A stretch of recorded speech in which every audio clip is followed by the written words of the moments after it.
Esto es Cholusatsu.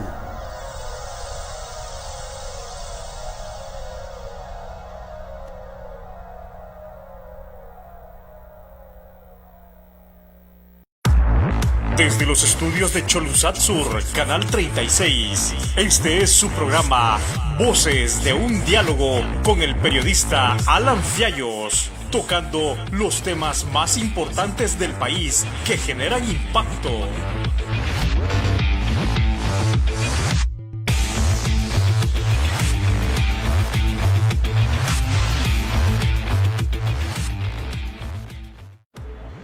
Señoras y señores, muy buenas, qué gusto saludarlos.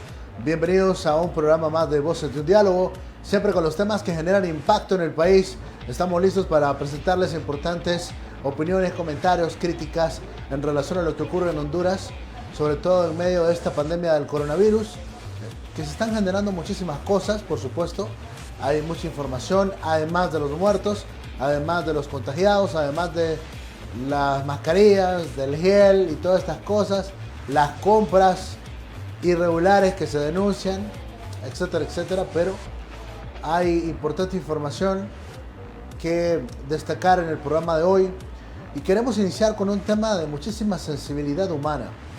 Los adultos mayores, los abuelos, los papás que están en los asilos, ya de por sí es un trauma que estén ahí. Y por supuesto que lo que ha ocurrido en los últimos días en el Asilo Perpetuo Socorro, en el barrio Medina de San Pedro Sula, nos ha llenado a todos de muchísima indignación, de muchísimo pesar, impacto, porque se están muriendo los adultos mayores, ya van 4 o 5, la mitad de la población del asilo está contagiada con coronavirus. Y cuando evaluamos, cuando acá se trata de responder por los actos, nadie responde por nada en Honduras. Me llama la atención eso, porque nadie responde ante la ley. Estamos indignados con lo que ha ocurrido en este asilo, porque evidentemente ha existido un enorme grado de negligencia y responsabilidad por parte de la autoridad que corresponda. Sobre este particular, en las últimas horas se ha presentado una denuncia criminal en contra de la señora responsable del manejo de la administración del asilo y también en contra del alcalde de San Pedro Sula, Armando Calidonio, porque ellos son los que tienen que dar una respuesta, no a los familiares, a la sociedad, a los mismos adultos mayores. ¿Qué ocurrió? ¿Por qué se contagiaron? ¿Dónde estuvo la negligencia? Señalan los testimonios que hubo la celebración de un cumpleaños ya en eso de los inicios de la pandemia, a mediados de marzo. ¿Qué pasó realmente? ¿Qué nivel de responsabilidad tiene el alcalde Armando Calidonio sobre este particular?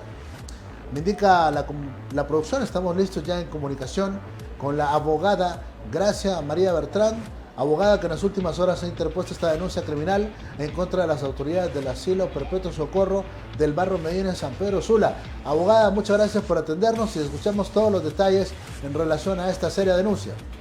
En mi condición, pues, de que soy integrante de un grupo social en San Pedro Sula que tiene 4.800 miembros, se llama PAP, y pues como organización social nos dedicamos a hacer donaciones a fundaciones o a centros asistenciales donde hay mayores adultos o donde hay menores en riesgo que han sido declarados precisamente en riesgo social porque han sido abandonados por sus familiares, al igual que los ancianos o los adultos mayores. Como nos dimos cuenta por los medios de comunicación el día martes que habían fallecido 3 adultos mayores, nos pusimos en comunicación con nuestros colaboradores. Entre ellos tenemos ancianos, tenemos unos que han fungido como enfermeros auxiliares y le prestan el apoyo de manera temporal por horas al asilo, y otras personas que son de nuestra entera confianza. Sin embargo, la situación es alarmante porque a ellos los han llamado al silencio, a los empleados los han amenazado con llevarlos a audiencias de descargo si informan lo ocurrido. A los ancianos también los han llamado al silencio, y entonces nosotros nos preguntamos qué tipo de silencio, qué es lo que están tratando de ocultar. Y la situación es de que, según tenemos entendido, no es el número que todos creemos de 3 adultos mayores, sino que la cantidad de personas que han fallecido hasta el momento oscila entre 5 a 7 personas. Y esto es debido a que una persona que está dentro del lugar pues nos ha informado de esa situación, y que desde el mes de marzo se vienen dando cuadros sospechosos de COVID, y que pues se puso en conocimiento tanto de la autoridad, en este caso la señora Ana María Ríos, que es la administradora, pues el último evento que ella tuvo, que fue para su cumpleaños el 16 de marzo, ingresaron personas, terceros, extraños al centro a celebrar, y que posteriormente fue la declaración del estado de emergencia. En razón de esta situación, pues lo que nos dimos cuenta es de que se puso en conocimiento que estos cuadros de estas personas que tienen esta condición, hay cuadros que son diabéticos, otros que son hipertensos, otros pacientes que también padecen de inmunodepresivos, porque son pacientes que tienen bajas sus defensas por su edad avanzada. Entonces se puso en conocimiento que tenían 4 a 5 pacientes sospechosos por COVID, y mandaron a hacerlo supuestamente los test rápidos. Cuando los test rápidos salieron positivos, le dieron conocimiento al alcalde municipal, y el alcalde municipal mandó a las personas de Sinajer. Ahora, la situación es que los de Sinajer llegaron aproximadamente hace una semana. ¿Por qué razón estamos diciendo nosotros que hay una conducta omisiva? Porque lo que tenía que ocurrir es desde que se detectaron casos sospechosos, según lo que nos hemos asesorado con el doctor Samuel Santos, que es vicepresidente del Colegio Médico, se tenía que informar a la autoridad sanitaria para que se demarcaran lo que se llaman marcos epidemiológicos y establecer cuáles eran los nexos o vínculos con otras personas terceras para poderlas dejar en aislamiento y segmentar a los adultos mayores que padecían los síntomas y a los adultos mayores que no presentaban síntomas.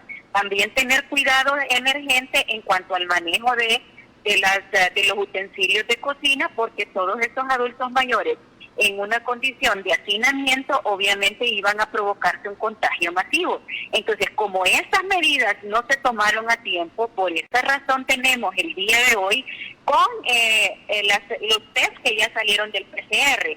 Tenemos el día de hoy 24 contagiados, si no es que más, porque hoy estaba viendo en los medios de comunicación que se intervino el asilo de ancianos y que han salido otros casos positivos, porque puede ser que el PCR o no haya arrojado en ese momento el positivo, o que le hicieron una prueba rápida y que en ese momento haya salido negativo, pero que sí es un paciente que va a ir desarrollando la enfermedad.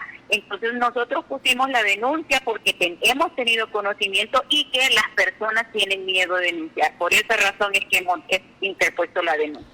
Ok, entonces hay elementos importantes a destacar en relación a esta denuncia. Primero, que evidentemente hubo un acto de negligencia de parte de las autoridades porque no comunicaron a tiempo de la sintomatología que presentaban los adultos mayores, lo que generó, por supuesto, que se muriera la gente, hombre, que se murieran los viejitos, para que nos entiendan las personas que nos ven en todo el país. Bueno, eso es precisamente lo que denunciamos. Denunciamos 2 delitos, para que tenga clara la sociedad. El artículo 349, numeral 3 del Código Penal vigente, establece que es violación a los deberes de los funcionarios cuando un funcionario encargado, podría ser de un centro asistencial, omite el deber de cuidado, omite una resolución que deba, conforme a la diligencia del cargo, establecer ¿para qué? Para salvaguardar la vida de las personas.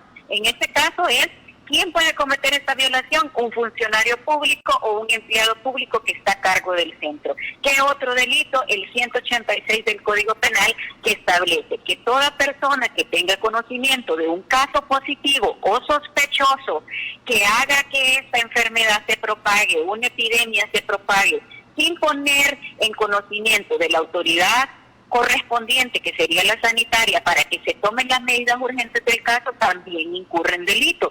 Entonces, por esa razón, nosotros nos hicimos presente a la Fiscalía. La Fiscalía en ese momento, el día de ayer en la mañana, manifestó que habían unos fiscales del consumidor que habían hecho una inspección in situ.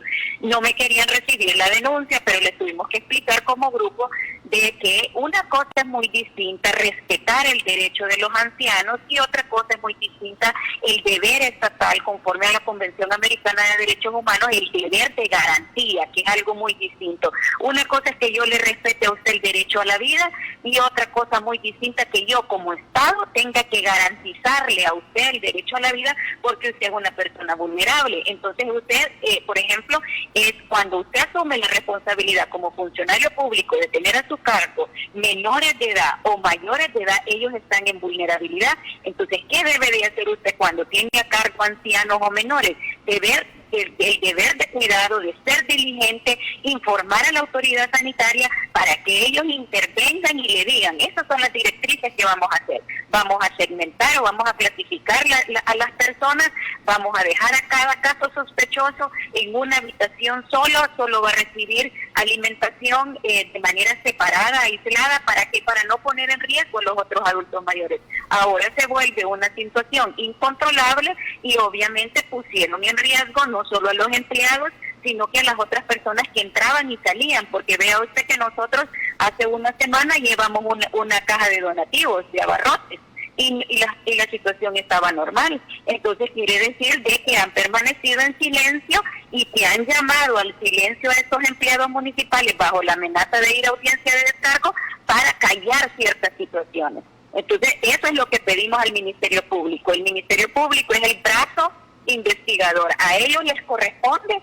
investigar, hablar con estos testigos y producir cualquier medio de prueba que sea importante para llevarlo a un requerimiento fiscal. Nosotros puntualizamos, no por tinte político. Acá hay una persona encargada, que es la señora Ana María Ríos, que también es mayor de 60 años y que por esa razón se quedó en su casa a partir del 17 de marzo, tengo entendido.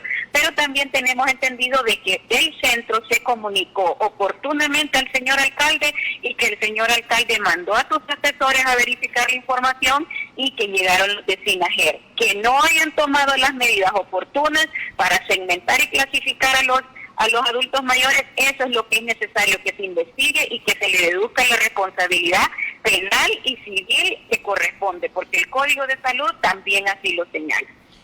Bueno, sobre este particular, el alcalde Calidonio, Armando Calidonio, ha dicho que no tiene nada que ver, que él le comunicó a la autoridad competente sobre esta temática, pero que él como alcalde no tiene nada que ver sobre la muerte de estos adultos mayores allá en el asilo.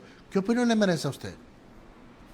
Bueno, pues mire, la verdad es de que el alcalde tiene el poder de delegar. Han existido muchos casos en los cuales los alcaldes, regidores han sido sometidos a jurisdicción y precisamente él tiene el deber y el derecho también a defenderse. Lo que es el derecho a la defensa es inviolable. Él puede aportar los medios de prueba. El Ministerio Público está llamado a investigar. Tengo entendido de que a raíz de la denuncia, pues ya FEDCOP, que es la Fiscalía Especial contra la Corrupción, está investigando, está haciendo las investigaciones preliminares. Me imagino que él va a tener la oportunidad de presentar los medios de prueba en sede administrativa, en los cuales haga constatar de que envió a SINAGER oportunamente, que envió a la región sanitaria de marcar el territorio, el perímetro, que evitó visitas dentro del centro de terceros, y pues obviamente espero pues de que los testigos que tienen miedo de declarar, así como empleados municipales, pues salga a la luz todo esto. Pues si los empleados municipales están diciendo que los amenazaron, que digan exactamente quiénes son las personas que los amenazaron, porque obviamente acá hay un clima de miedo, de intimidación, de manipulación de los fuentes de prueba, y eso le corresponde al Ministerio Público tomar todas las pruebas anticipadas que sean necesarias para poder establecer los presupuestos del delito, que exista un delito y que hayan indicios racionales de quién fue la persona que cometió el delito. Bueno, me ha dicho en más de una ocasión en esta plática que los empleados están intimidados y que no quieren hablar, no quieren declarar. ¿Quién los tiene intimidados? ¿Quién no les permite hablar y declarar sobre la verdad, abogada? Pues mire, a mí las personas que se han abocado a mí, como le digo, no solo son ancianos, sino que uno de ellos es empleado y él se encarga incluso de llevar y de traer a los ancianos cuando van a hacer retiros por pensiones, y de ellos hay 7 empleados que están contagiados también. Entonces, él de alguna manera me manifestó, esta persona, de que tiene temor porque la amenaza ha venido de asesores legales de la municipalidad que le dicen que lo van a llevar a audiencia de descargo. Y claro, aparte de que hay casos positivos de estos empleados que están cuidando a los adultos mayores, también tienen temor a ser despedidos sin nada. Entonces yo, como le digo, no me gustaría, porque eso es posible de que sean llamados como testigos protegidos, no me gustaría dar un nombre para salvaguardar también la vida y la integridad de estas personas, porque este es un caso delicado. Yo sé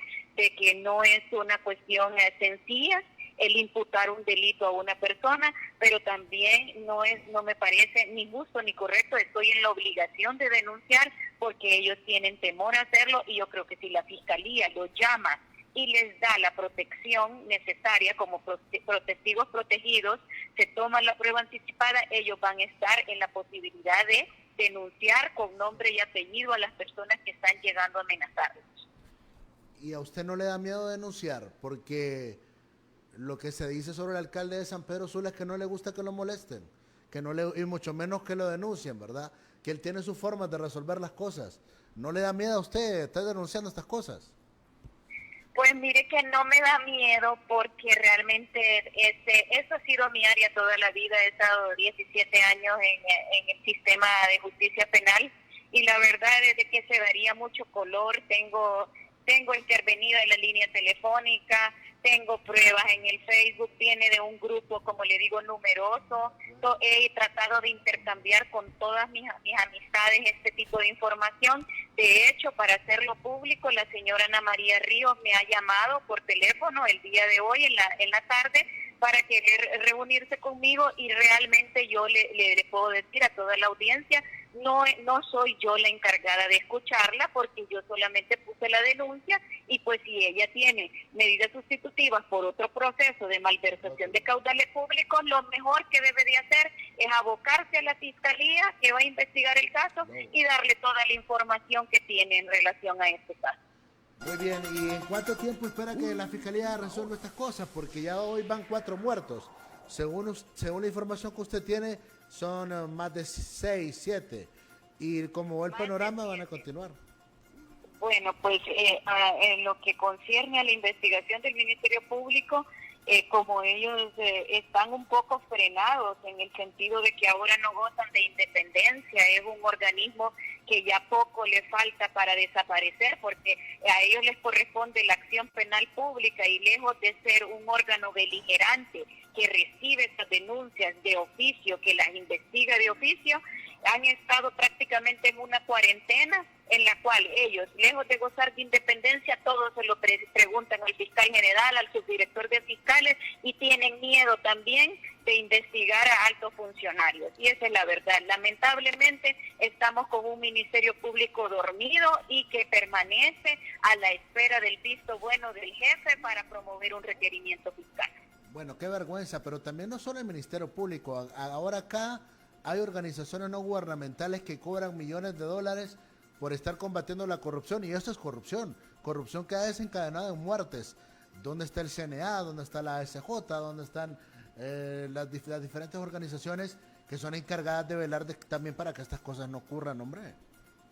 Claro, bueno, el CNA ha estado haciendo su trabajo, se ha pronunciado mucho en relación al Código Penal, a otras circunstancias, pues, y sin duda, pues, lo tiene como ejemplo usted en el Colegio de Abogados, que a pesar de que los abogados tuvimos elecciones, no se respeta lo que es el principio de legalidad, porque la señora que está a cargo, o que estuvo a cargo hasta el 30 de abril, se siente con el respaldo de los poderes del Estado. Ese, para muestra, un botón, y ya tiene usted que una señora que ocupó el cargo de presidenta del Colegio de Abogados es la que menos respeta la ley y es la que supervisa la conducta de los funcionarios públicos. Vea usted cómo está el Estado de Derecho quebrantado en este país.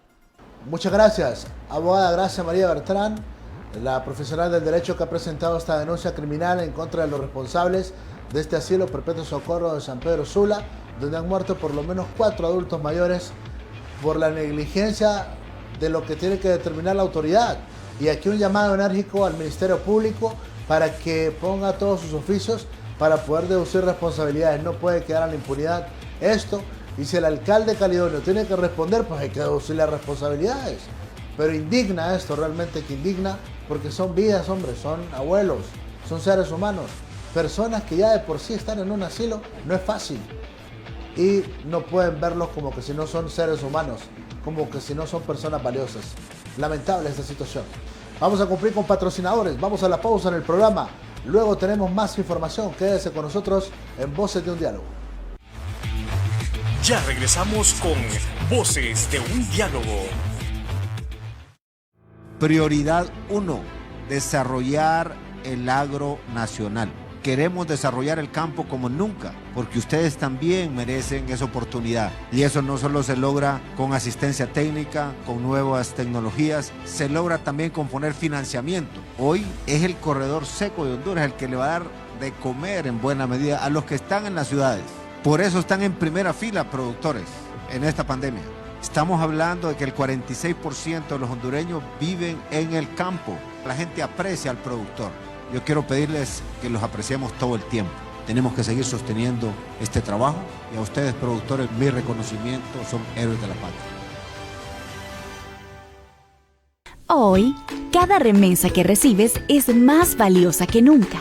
Si tienes una cuenta de ahorro en Banco Atlántida, dile a tus familiares en Estados Unidos, España, Canadá o cualquier parte del mundo que te depositen la remesa directamente a tu cuenta de ahorro y de inmediato dispones de tu dinero a través de tu tarjeta de débito para retirar efectivo en un ATM o multi-ATM.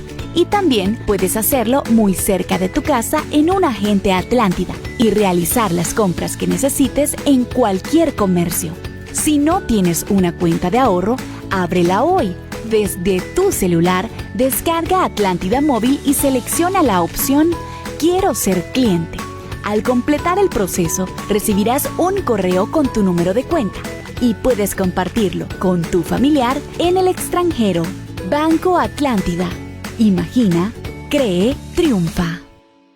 En nuestro 61 aniversario, Cooperativa 15 de septiembre sigue creciendo para usted. Lo invitamos a conocer nuestra nueva filial en Mall Premier Comayagüela, final del Boulevard del Norte, frente a la salida a Olancho. Cooperativa 15 de septiembre, con toda una gran variedad de productos financieros exclusivamente para usted. Cooperativa 15 de septiembre, acérquese y sea parte del mejor cooperativismo en Honduras. Cooperativa 15 de septiembre, su independencia económica, ahora en Mall Premier Comayagüela. El Congreso Nacional que preside Mauricio Oliva es uno de los pocos poderes legislativos del mundo que se mantienen activos pese a la crisis del COVID-19, haciendo uso de la tecnología para poder celebrar históricas sesiones virtuales en las que aprobó contratación de nuevo personal de salud para hacer frente a la pandemia y entregar acuerdos laborales a los que tenían contrato, entrega de un bono de 6,000 empiras para empleados, sobre todo del sector turismo y maquila que perdieron su empleo por la crisis.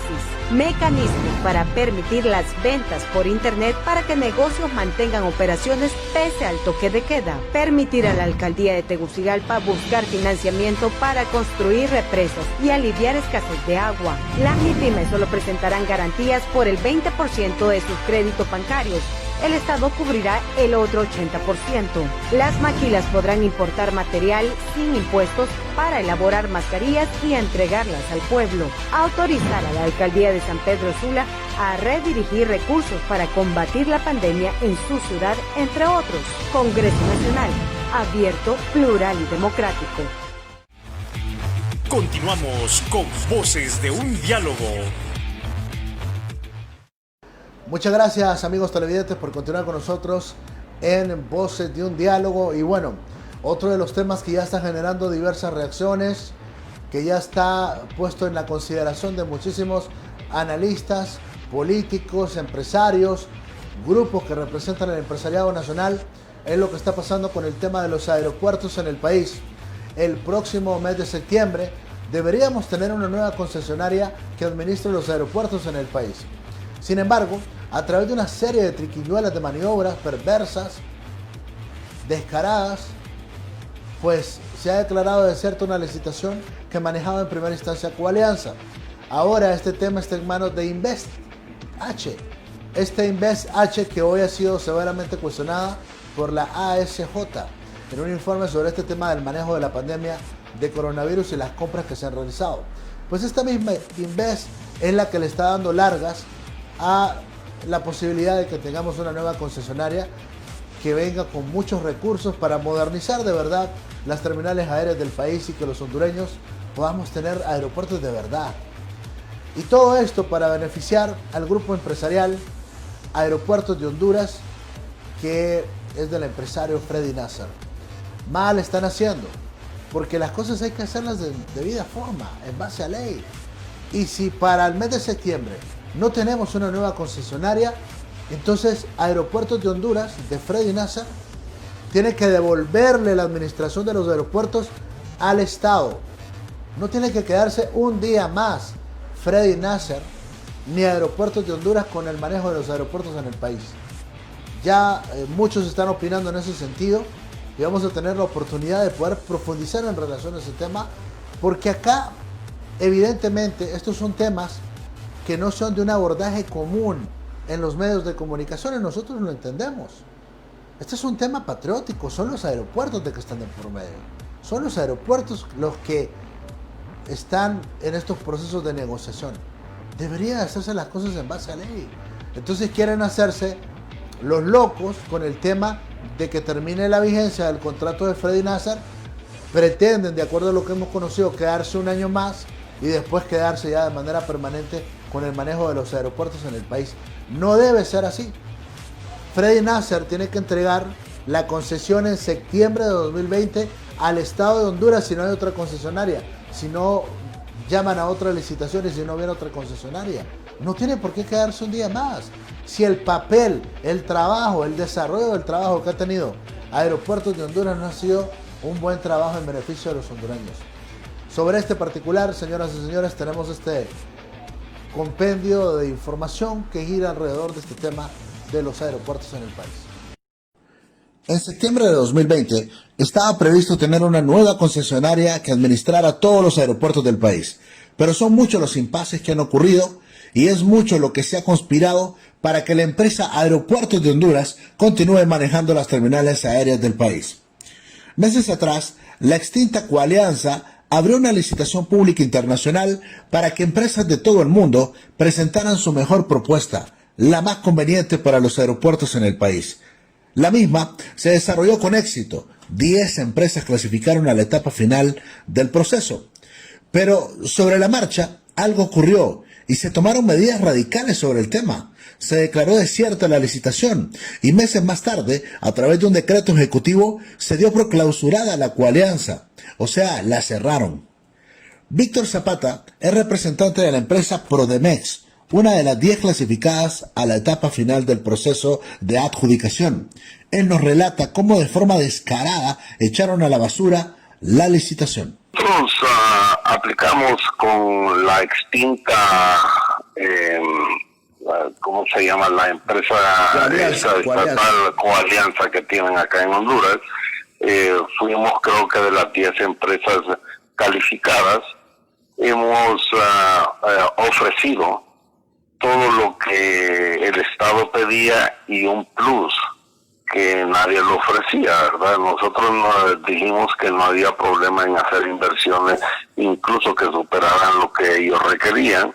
También teníamos empresas certificadas por la Federación Aérea de Estados Unidos y con muchas cosas, incluyendo talleres, ¿verdad?, que se puedan montar y desmontar turbinas en Honduras, que generaría, solamente ese rubro generaría 4,000 empleos directos, imagínense los indirectos. Zapata lamenta que se vean nubladas las posibilidades de invertir en Honduras, ya que prevalece el interés político. hemos hecho todos los intentos, pero vemos nublado nuestro panorama y el deseo de ayudar e invertir en Honduras por las cuestiones políticas que se manejan en este país. El declarar fracasada la licitación fue una maniobra.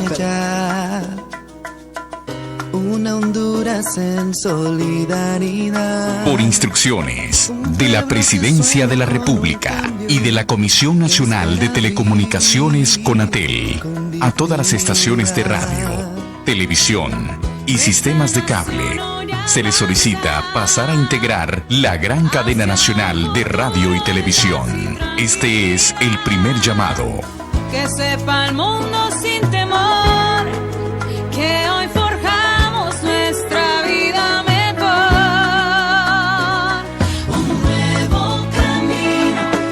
Por instrucciones de la Presidencia de la República y de la Comisión Nacional de Telecomunicaciones CONATEL, a todas las estaciones de radio, televisión y sistemas de cable, se les solicita pasar a integrar la gran cadena nacional de radio y televisión. Este es el segundo llamado. Es el tiempo de una vida mejor. Es por Honduras que vamos a luchar. Es por Honduras. Por instrucciones de la Presidencia de la República y de la Comisión Nacional de Telecomunicaciones CONATEL, a todas las estaciones de radio, televisión y sistemas de cable, se les solicita pasar a integrar la gran cadena nacional de radio y televisión. Este es el tercer y último llamado. Con ustedes, el señor Presidente de la República, abogado Juan Orlando Hernández Alvarado, con un importante mensaje al pueblo hondureño.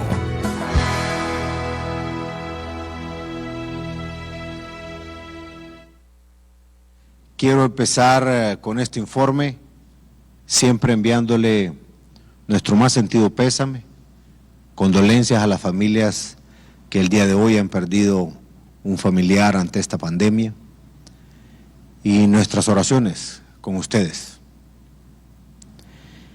El día de hoy vamos a presentarles los avances del manejo inteligente de la pandemia y también el manejo inteligente para aperturar la economía por diferentes sectores. Si ustedes revisan las noticias, la información mundial, ahora el mundo poco a poco comienza a buscar formas para convivir con el COVID-19. Las economías comienzan a abrirse. Como dicen, después de la tormenta viene la calma. Sin embargo, esta calma debe ser bien medida y con todas las precauciones.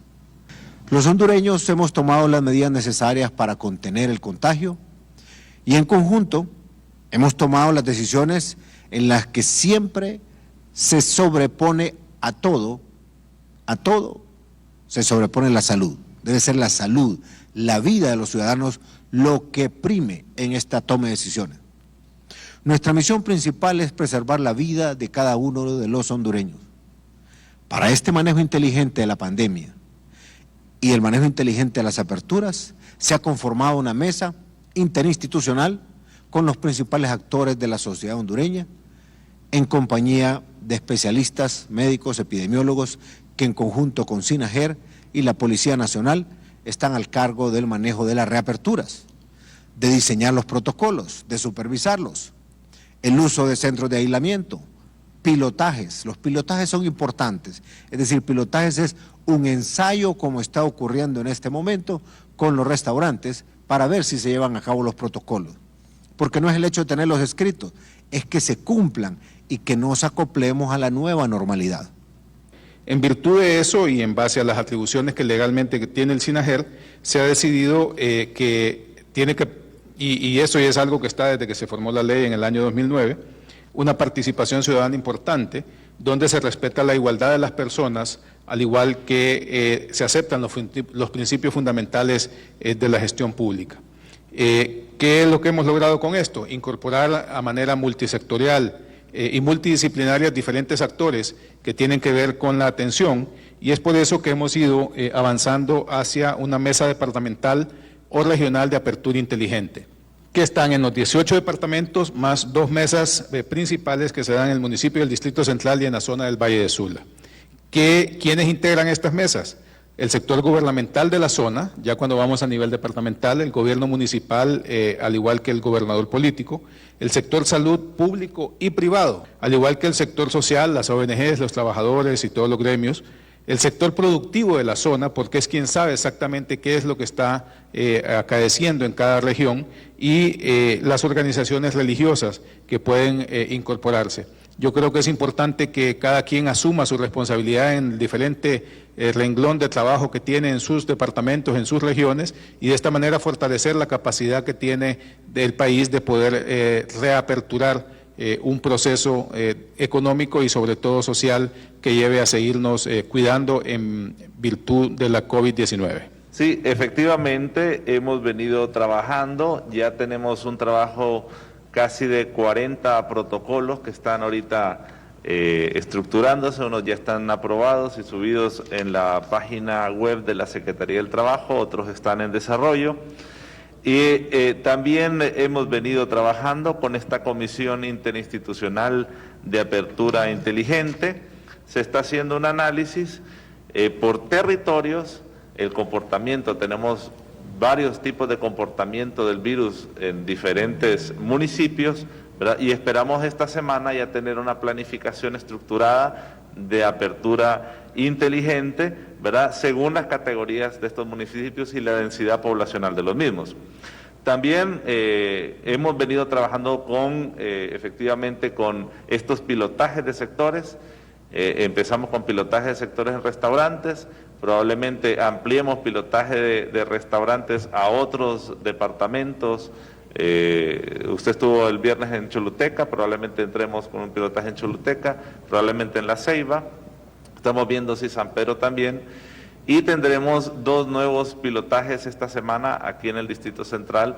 Uno tiene que ver con salones de belleza y barberías, y otro tiene que ver con iglesias, ¿verdad?, cultos religiosos, que probablemente uno en la iglesia católica y uno en la iglesia evangélica, ¿verdad? Después eso nos va a permitir tomar decisiones de cuándo deben de tener aperturas, pero ya va dando visualmente, por así decirlo, la capacidad de cómo se hacen estos protocolos. Y nos ha ido bastante bien porque inclusive sabemos que en uno de los municipios algunas gentes quisieron violar estas normas de apertura territorial, y los mismos municipios ya entró el SINAGER regional casualmente a hacer ese control. Eso lo vamos a necesitar, igual el control de entrada y salida en los municipios, que es control de entrada y salida, no es un cierre, sino cómo se controla, porque hay alimentos, hay productos que entran, que van a tener que entrar en esta apertura inteligente, y también tomar en cuenta que si bien es cierto tenemos la apertura inteligente, que aquí está la doctora Carla también, ellos nos van a indicar cuándo tenemos que también cerrar, porque puede ser que en algunos lugares tengamos que retroceder, ¿verdad? Y eso va a ser importante en la medición para que vayamos ajustando. Y eso, ministro Madero, y a todos los que nos escuchan, hay que verlo como normal. Si se hizo una apertura y por X o Y razón se exponenció el contagio, pues lógico es entender que tenemos que retroceder para volver a tomar control de la situación. La Policía Nacional junto con Fuerzas Armadas y Salud juegan la primera línea de respuesta. Fuimos encontrando algunos problemas, algunos obstáculos, y que eso nos ha obligado a ir creando pues herramientas especiales. Es así como llegamos al punto que planteaba el ministro Madero de crear estas mesas de diálogo para formular los protocolos de bioseguridad.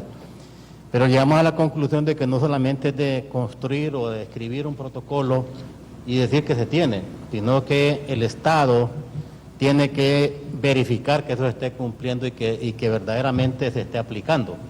Esta unidad deriva desde la dirección de la DPI con un jefe de unidad, que es prácticamente el mando estratégico que va a tener esta unidad, y visibiliza 3 secciones principales, tomando en cuenta las funciones que debería de cumplir SINAGER para garantizar que el cumplimiento de las medidas sugeridas es lo suficientemente efectivo para evitar mayores contagios. La primera sección se denomina la sección de seguimiento a contagios, y aquí hay una actividad concurrente con la Secretaría de Salud, aprovechando la capacidad de penetración que tiene la Policía Nacional en todas las comunidades y también la experiencia acumulada en materia investigativa. Hay una segunda sección que es denominada de cumplimiento y prácticamente viene a ser el soporte operativo y coercitivo para garantizar de que el marco normativo efectivamente sea cumplido. Y una tercera sección que es denominada sección de vigilancia y sanitización, que va muy enfocada precisamente a las labores de control a lo interno de la Policía Nacional y algún otro ente que así lo requiera. Debe de estar conformada por 3 oficiales de policía que constituyen, repito, el mando estratégico, 2 perfiladores criminales, quien van a indagar sobre la información que exista alrededor de las personas que trabajan en los diferentes comercios. Tenemos 2 médicos clínicos por unidad, un analista con herramienta I2, 2 médicos epidemiólogos, un doctor en microbiología, un ingeniero químico, un ingeniero industrial para evaluar los procesos y 2 investigadores. La dinámica de la unidad en sus diferentes facetas obedece en primer lugar a aquella articulación que va a tener la sección de seguimiento a contagios. La sección de cumplimiento del marco normativo tiene por supuesto un anclaje bastante férreo con el Ministerio de Trabajo, tomando en cuenta de que la comisión interinstitucional es presidida por la Secretaría de Trabajo.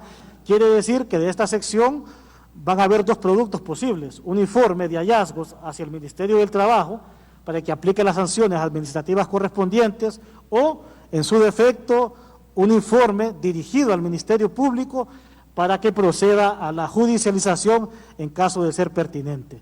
Finalmente, en cuanto a la orgánica, una sección de vigilancia y sanitización, quien se involucre en el diseño de medidas de prevención, en la evaluación de los protocolos, y desde esta plataforma pues aportar información también importante para que las decisiones sean ajustadas a lo que realmente queremos neutralizar. El primer paso supone una evaluación clínica del equipo y desinfección antes de salir a hacer la auditoría. Un segundo paso es la reunión inicial con los empleados del comercio que se va a inspeccionar para hacerles saber cuál es el propósito de la presencia de la unidad especializada y cuál va a ser la dinámica de la inspección. Tercer paso, proceden los especialistas a hacer la perfilación de todo el personal que ahí se encuentre. Un cuarto paso, se les solicitará que realicen los procedimientos de rutina para identificar cuáles son las fallas en la cadena de observancia de cada una de las sugerencias de bioseguridad que se han emitido desde el ente director de esta gestión inteligente. Quinto paso, el desarrollo de la inspección por cada uno de los especialistas de la unidad, y aquí creo que hay un valor agregado en el sentido de que se procederá incluso a la toma de muestras para identificar si el químico que se están utilizando para desinfectar manos realmente reúne el estándar de concentración sugerido. Hemos identificado incluso hasta la presencia de larvas del zancudo del dengue en lugares en donde se estaba elaborando alimento. Y recuerden que la ecuación dengue con COVID es algo sumamente terrible. Como un paso final, sexto paso, la reunión de cierre, se presentan los hallazgos y se acuerda una fecha que va a ser bastante expedita para presentar el informe a través de la Secretaría del Trabajo, que insisto es quien preside esta comisión interinstitucional. Creo que es importante reactivar la economía del país, pero también es importante que el hondureño vaya madurando la enfermedad, en cuanto que tenemos que cuidarnos, que si nos cuidamos a la medida que nos vayamos cuidando, creo que el país también se va a ir reactivando en su economía. Es necesario. Todo lo vemos cuando miramos a una persona que le está diciendo: presidente, quiero trabajar, ¿y cómo lo hacemos? Este trabajo nos va a venir a fortalecer mucho en aquellas situaciones que necesitan de vigilancia también. Para su negocio, una de las mejores formas de promocionarlo, o el mejor anuncio, es que usted sigue los protocolos de bioseguridad.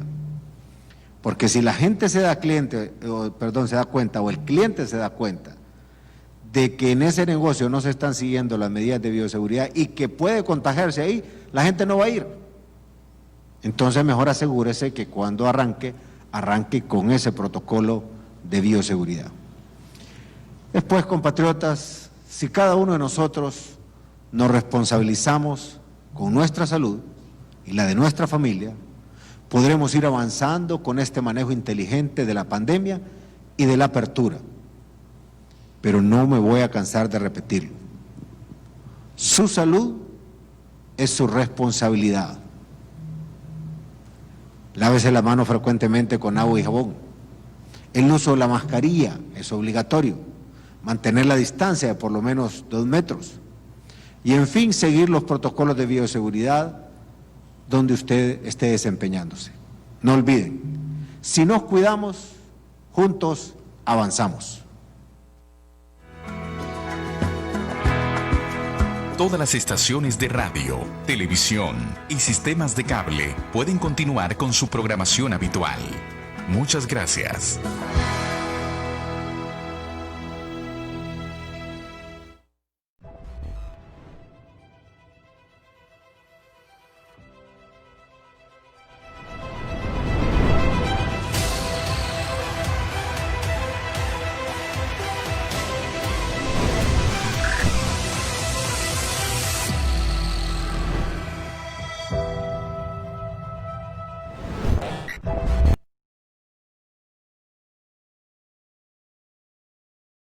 A los hondureños aeropuertos de Honduras. Se declaró desierta. Nosotros nos sorprendimos grandemente porque sabíamos de lo que ofrecían nuestra competencia y sabíamos de lo que estaba ofreciendo y manteniendo la actual empresa que dirige los aeropuertos. En Honduras no les interesan los inversionistas con dinero limpio, sano, con técnicos profesionales. En Honduras gana quien le interesa. A los políticos cuestionan los empresarios mexicanos. No es el buen inversionista que traiga el dinero sano, limpio, no es el buen inversionista técnico profesional, no es el buen inversionista que ofrece mejores regalías, mejores tratos, mejorías en lo económico, el que siempre gana en este país, lastimosamente. Varias empresas ofrecían 5 o 10 veces más que lo que ofertó Aeropuertos de Honduras en este proceso de licitación. Bueno, nosotros ofrecíamos todo lo que pedía la licitación y más. Llegamos a ofrecer mucho más, una inversión que llegaba 5 o 10 veces más de lo que solicitaban, porque sabemos, nosotros no somos políticos, pero como representantes de Prodemex podemos decirle que sabemos que es un negocio, lo vemos como negocio, y es un negocio ganar, es un negocio donde nosotros sabemos que el Estado, el gobierno, el pueblo de Honduras gana y nosotros ganamos definitivamente. Es evidente que Aeropuertos de Honduras cuenta con la venia del poder político para continuar de manera ilegal manejando las terminales aéreas del país. Pero este tema es otra de las pandemias que los patriotas, los anticorrupción, deben poner en sus agendas, a menos que también con pasajes aéreos en primera clase se pueda combatir la corrupción. Alan Fiallos, Cholusac Sur. Bueno, este va a ser un tema que va a generar muchísima polémica en los próximos días, en los próximos meses, cuando sabemos que ya hay diferentes sectores que se van a pronunciar abiertamente en relación a este tema descarado, perverso, maniobras descaradas que están en evidencia, porque las cosas hay que hacerlas bien.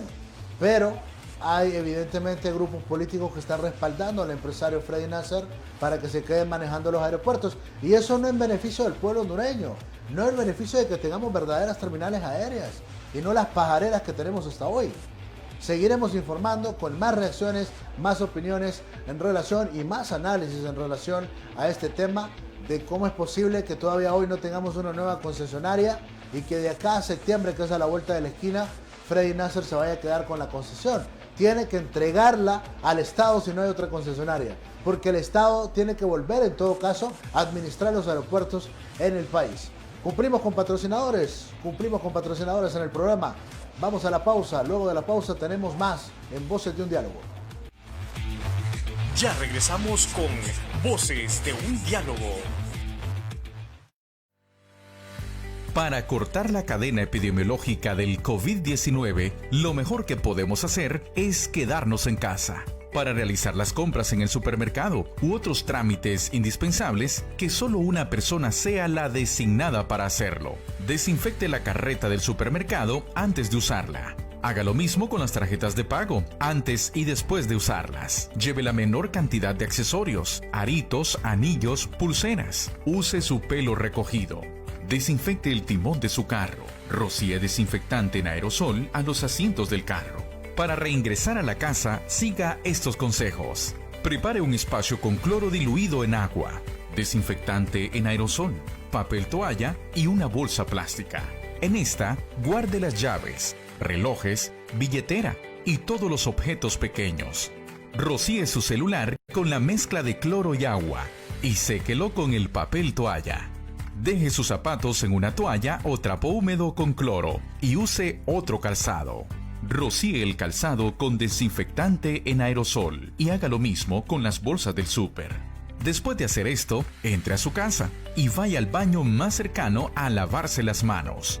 La ropa que usó afuera la puede lavar inmediatamente y después a bañarse. Cuando termine, puede entrar en contacto con sus mascotas, personas y otras superficies de la casa. Las frutas y verduras, déjelas en agua con un poquito de cloro y después las guarda en su refrigerador.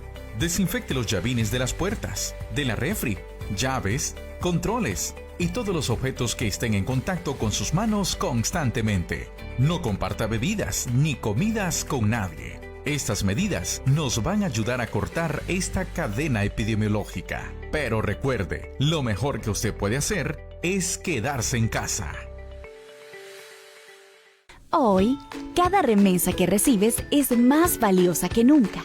Si tienes una cuenta de ahorro en Banco Atlántida, dile a tus familiares en Estados Unidos, España, Canadá o cualquier parte del mundo que te depositen la remesa directamente a tu cuenta de ahorro y de inmediato dispones de tu dinero a través de tu tarjeta de débito para retirar efectivo en un ATM o multi-ATM. Y también puedes hacerlo muy cerca de tu casa en un agente Atlántida y realizar las compras que necesites en cualquier comercio. Si no tienes una cuenta de ahorro, ábrela hoy. Desde tu celular, descarga Atlántida Móvil y selecciona la opción Quiero ser cliente. Al completar el proceso, recibirás un correo con tu número de cuenta y puedes compartirlo con tu familiar en el extranjero. Banco Atlántida. Imagina, cree, triunfa. En nuestro 61 aniversario, Cooperativa 15 de septiembre sigue creciendo para usted. Lo invitamos a conocer nuestra nueva filial en Mall Premier Comayagüela, final del Boulevard del Norte, frente a la salida Olancho. Cooperativa 15 de septiembre, con toda una gran variedad de productos financieros exclusivamente para usted. Cooperativa 15 de septiembre, acérquese y sea parte del mejor cooperativismo en Honduras. Cooperativa 15 de septiembre, su independencia económica, ahora en Mall Premier Comayagüela.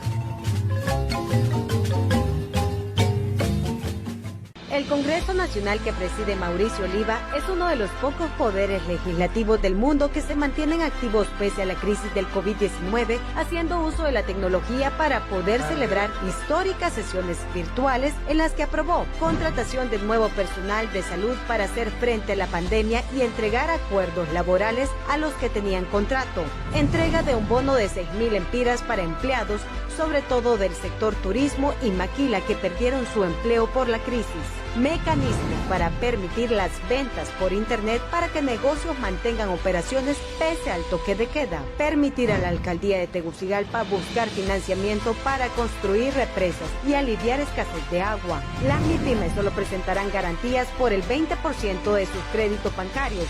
el Estado cubrirá el otro 80%.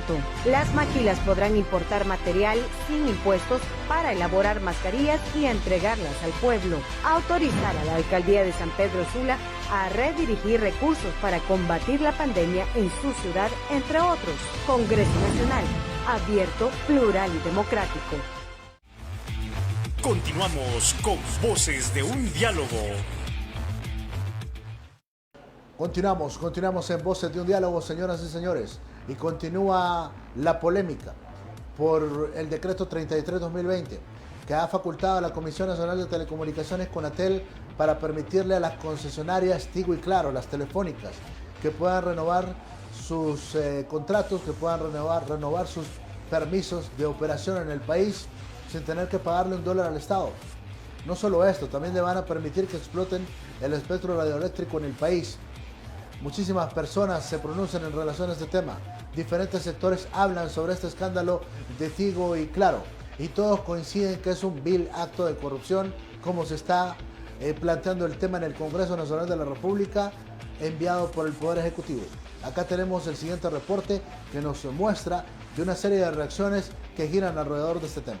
La aprobación del decreto 33-2020 que faculta a la Comisión Nacional de Telecomunicaciones CONATEL para que pueda renovar las concesiones de Tigo y Claro y que a la vez puedan explotar el espectro radioeléctrico a su antojo sin pagar $1 al Estado, continúa generando diversas reacciones. Para el expresidente de CONATEL, Russell Tomé, los bienes del Estado no pueden ser colocados en manos de privados si no cumplen con los requisitos de ley, por lo que esta operación de Tigo y Claro tiene características de un acto de corrupción. Esos bienes le pertenecen a todo el pueblo hondureño. Esos bienes no deben de ser colocados en una situación sin el mecanismo que corresponde a los procesos respectivos de lograr que pueda realizarse como lo hicimos con la anterior, que fue proceso de subasta, en donde se logró obtener $80 millones, es decir, 1.600 millones de lempiras para el pueblo hondureño. Nos parece interesante entonces que le pongamos mucho ojo, mucha atención, que estos artículos tienen características de un acto de corrupción. El pueblo hondureño ha venido sufriendo golpes tras golpes.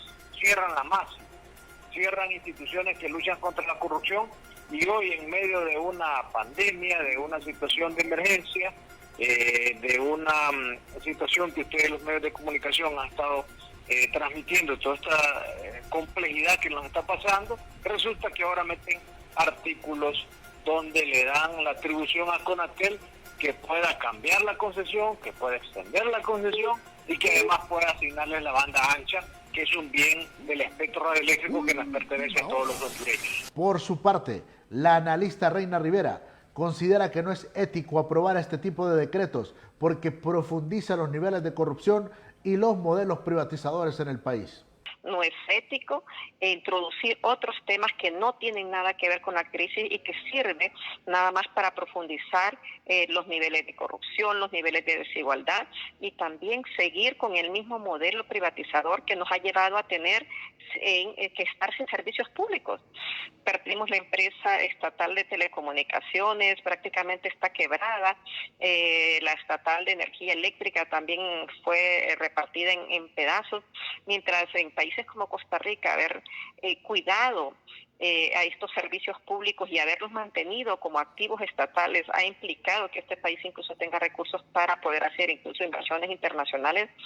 En Honduras seguimos bajo el modelo de esta lógica capitalista y privatizadora. Antonio Ortiz Turcios, dirigente del Partido Liberal de Honduras, cuestiona que el Consejo Hondureño de la Empresa Privada y la Cámara de Comercio e Industrias de Tegucigalpa permitan una maniobra como esta, que le concede la renovación de las concesiones a Tigo y Claro. ¿Cómo permite el mismo COED? ¿Cómo permite las cámaras de comercio que eso suceda? ¿Por qué no protestan? Pero ahí volvemos entonces a los grandes intereses económicos que parece que no quieren entender la problemática que se está viviendo, no Honduras, sino que el mundo. Y los políticos, porque en este caso los políticos que son los diputados, están aprobando esto, no lo puede ser. El FOSDE, a través de su analista económico, Ismael Cepeda, considera que la renovación de las concesiones a Tigo y Claro tiene serios indicios de corrupción. Lo del espectro o la concesión que se le da a la telefonía móvil, creemos que sin duda estos elementos tienen indicios de corrupción, donde uno no se hace muchos cuestionamientos por qué temas que parecieran que no son de importancia en el combate del COVID salen en estos momentos, porque ¿qué podría aportar ampliar el espectro que tienen las telefonías? Pues yo diría que pues absolutamente nada, pero ¿por qué lo aprueban? Entonces, sin duda hay aquí indicios de corrupción. Lastimosamente las instituciones públicas fiscalizadoras y controladoras del Estado poco o nada están haciendo. No tenemos un Tribunal Superior de Cuentas activo, un Ministerio Público, un Instituto de Acceso a la Información Pública, por mencionar algunos. O sea, para que exista un corrupto debe existir un corruptor, y en gran medida lo que vive el país en este tema es debido a una élite económica, a un empresariado fuerte. Ya todo el mundo habla de la movida de Tigo y Claro y condenan que en medio de la pandemia del coronavirus, en medio del luto por los muertos, en medio del dolor del pueblo que padece hambre, se haya aprobado un nefasto decreto que atenta en contra de los intereses del país, porque son millones y millones de dólares que se dejan de percibir por esta movida de Tigo y Claro. Alan Fiallos, Cholusac Sur. Bueno, así está el panorama y tendremos más reacciones sobre lo que está ocurriendo con este escándalo de Tigo y Claro. Más sectores, más personajes de la vida nacional se pronuncian en contra de esta movida de Tigo y Claro. Tienen que derogar este articulado dentro del decreto 33-2020 que faculta a la CONATEL para que pueda transar de esta forma con las telefónicas en el país. Eso no es bueno para la patria y diferentes sectores se pronuncian sobre este particular. Seguiremos informando. Cerramos acá Voces de un Diálogo. Muchas gracias por el favor de su sintonía. En nombre del ingeniero Bastian, que está al frente de la producción, Oscarito Luna está al frente del máster. Señoras y señores, yo soy Alan Fiallos. Con permiso. Este fue su programa Voces de un Diálogo con el periodista Alan Fiallos, tocando los temas más importantes del país que generan impacto.